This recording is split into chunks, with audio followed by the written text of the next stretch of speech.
ತಿಂತಕ್ಕಂಥ chicken ಮತ್ತು fish ಅದು road ಸೈಡಲ್ಲಿ ಸಿಗಬಾರ್ದು, ಅನ್ಹೈಜಿನಿಕ್ ಶಾಪಲ್ಲಿ ಸಿಗಬಾರ್ದು.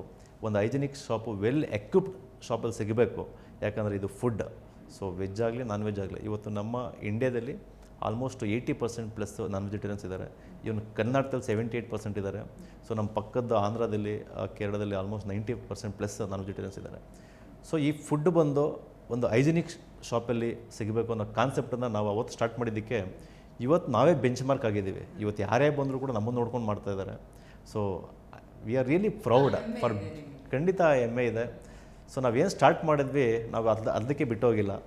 ಸೊ ನಾವೊಂದು ಬೆಂಚ್ ಮಾರ್ಕ್ ಆಗಿ ಇವತ್ತು ನಾವು ನಮ್ಮ ಸಂಸ್ಥೆ ಬೆಳೀತಾ ಇದೆ. ಹಾಗಾಗಿ ನಾವು ಇವತ್ತು 35 ಔಟ್ಲೆಟ್ ನಾವು ಬೆಂಗಳೂರಲ್ಲಿ ಏನಿದೆ, ಸೊ ನಾವು ಇನ್ನೂ 100 ಔಟ್ಲೆಟಿಗೆ ನಾವು ತೊಗೊಂಡೋಗ್ಬೇಕು ಮುಂದಕ್ಕೆ. ಇನ್ನೂ ನಾವು ಸಾಕಷ್ಟು ನಾವು ಗ್ರಾಹಕರಿಗೆ ಹತ್ರ ಹೋಗಬೇಕು.